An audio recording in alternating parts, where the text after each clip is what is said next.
Bonjour, voici une courte vidéo mais avec quelques liens à suivre pour expliquer les caractéristiques d'une onde progressive et périodique.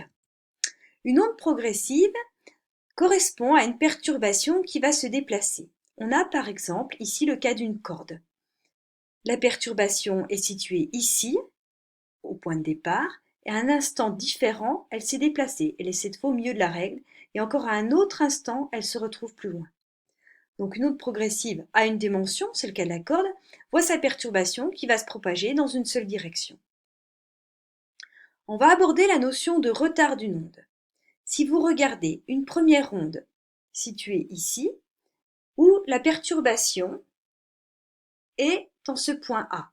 Pour le même niveau de perturbation à un autre point, donc situé un petit peu plus loin, si on prenait le cas d'une corde, à un autre endroit de la règle, en un point B, l'instant n'est plus le même. Et bien le retard, c'est le temps que va avoir mis l'onde pour aller de ce point A à ce point B.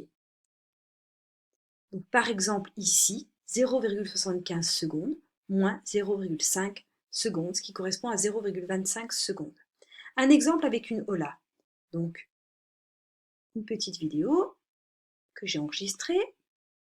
Chaque spectateur reproduit un même mouvement. Le retard pour le spectateur 2 est alors l'intervalle de temps entre le mouvement du spectateur 1 et son mouvement. Alors, une onde progressive peut aussi être périodique.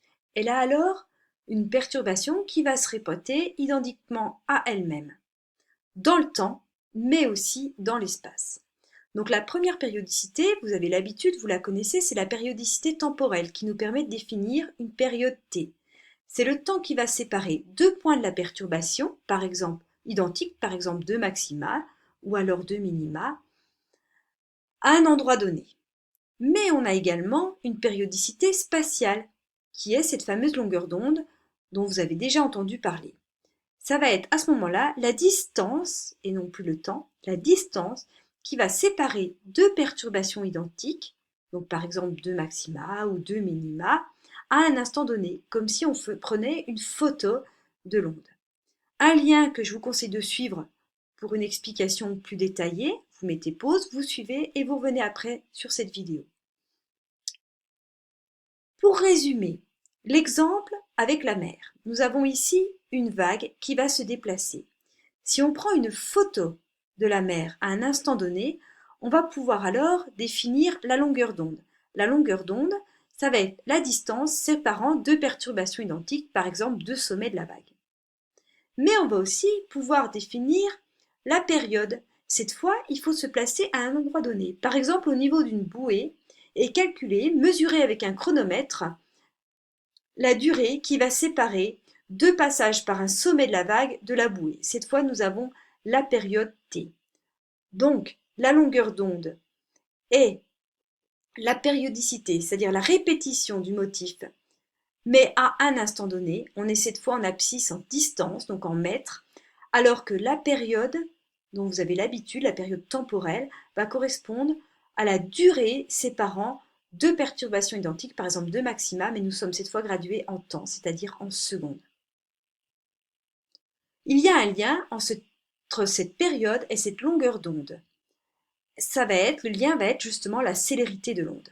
Vous avez la célérité de l'onde en mètres par seconde qui va être le rapport entre la longueur d'onde en mètres, donc la périodicité spatiale, et la période en secondes, c'est-à-dire la périodicité temporelle. Pour finir, je vous conseille de suivre cette vidéo peut-être un petit peu plus complexe, mais qui va vous remettre les idées au clair à propos de la périodicité spatiale et temporelle.